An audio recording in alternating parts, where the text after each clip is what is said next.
Good day. My name is Gavin Fraser. I've been working with Suncorp since 2010, helping develop and implement the leader profiles. The implementation of the leader profiles we've called Remove the Blockages, which is a name which may be more familiar to you. I visit Suncorp every few months to calibrate how the implementation of the leader profiles is progressing, and then to hopefully give some helpful tips to maximize the return on investment on this initiative. Since the rollout is now quite far progressed, and in some LOBs is now almost complete, it's impossible in the time available for me to meet with every strategic leader who is now active in the implementation. So this video format may be more efficient in passing on what I've observed and some points you may want to consider as you move forward, although I apologize it's not two-way. I want to thank all strategic leaders who gave their time, their honesty and their good humor to share what is happening in their areas of Suncorp. So, what did I find this time? I have 5 points to make. Firstly, there is overwhelming support for what has been achieved during the implementation of the leader profiles. I've been surprised at the audacity and scale of some of the changes which have happened from something which was meant to address perhaps just the low-hanging fruit. The benefit of not being here for several months is that when I come back to Suncorp, the differences are very noticeable. It really is a very different company to what it was 2 years ago. It is much more tightly wrapped and purposeful. Also, although there's just as much happening, it is a somewhat calmer and more confident organization, more assured of where it is going.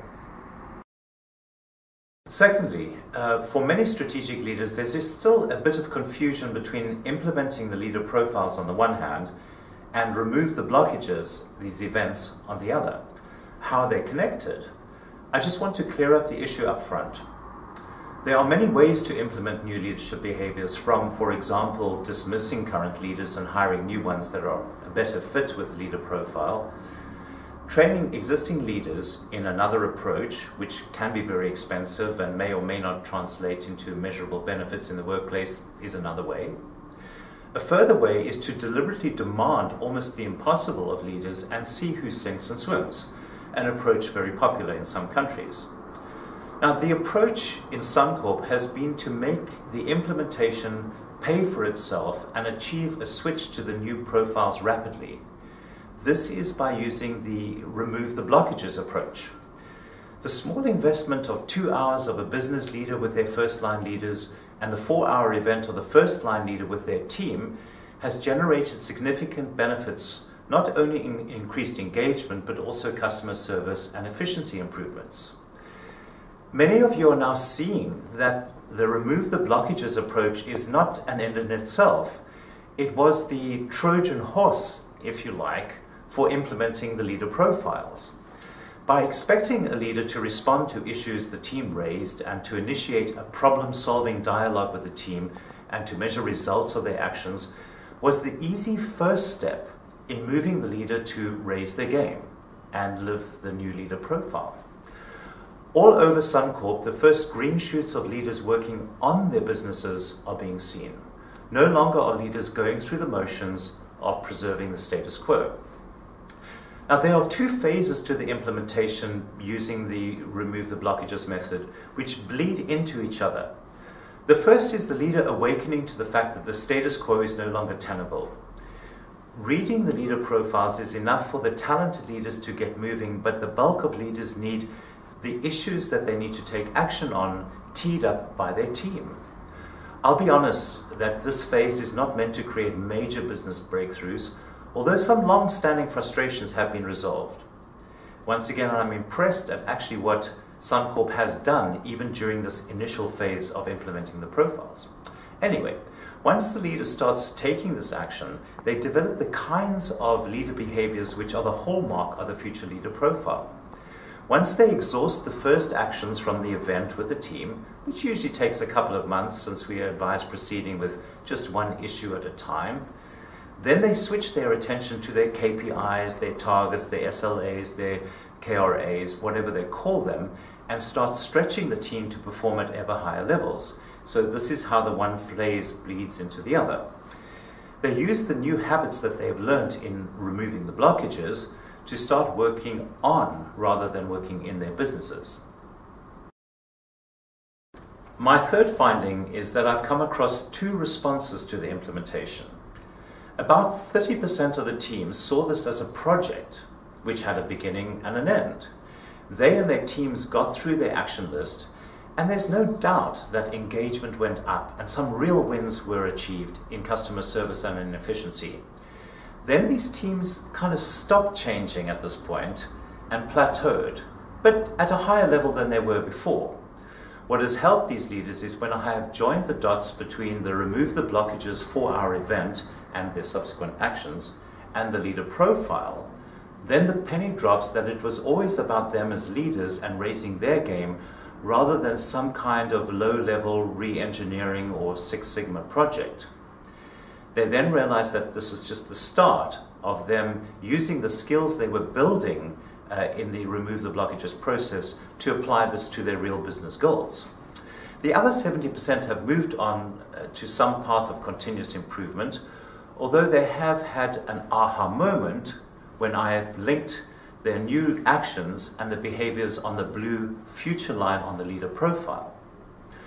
My fourth finding is that the power of the remove the blockages process can sometimes eclipse the leader profiles themselves. In the background, HR are building capability grids around the profiles, multi-sourced feedback, and the profiles are being woven into all the major HR processes. For most people, though, they will only come across the profiles every few months or maybe once or twice a year in this way.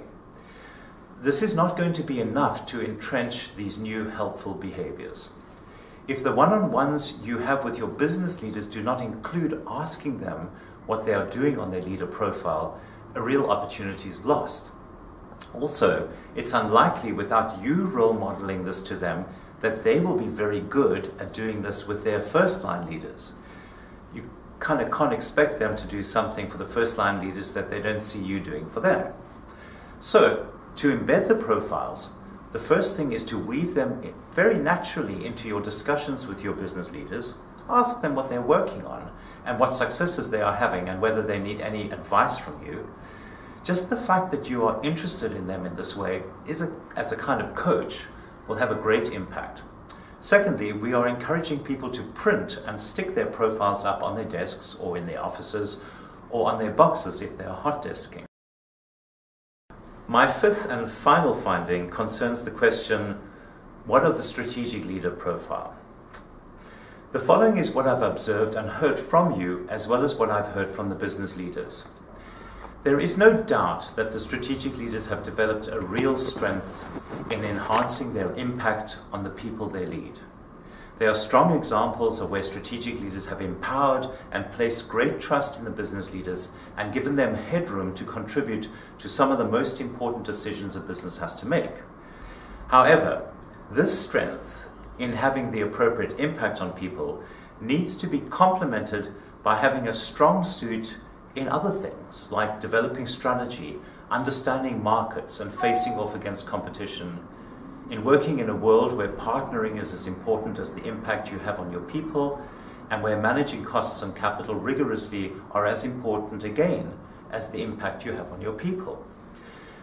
The leader profile for strategic leaders offers you the guide on the relative importance of how you allocate your efforts across these diverse range of responsibilities. This is to help you grow from your strengths in people management, typically developed when you were a business leader, to a broader set of capabilities as a strategic leader. The heart cry from the organization remains around managing underperformance and wanting strategies which are compelling and motivating. I believe this will be solved when you focus more of your precious and limited time on these issues, as well as the leadership impact you have on your immediate reports.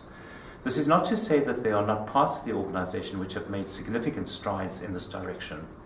So, in ending, for those who are still to start implementing their profiles for all good reasons which I understand, don't delay if it's because you're thinking that this is a project which will absorb your team and distract them. It's not this. It is really just the new way we expect leaders at all levels to take charge of and drive continuous improvement in their parts of the business. Take care.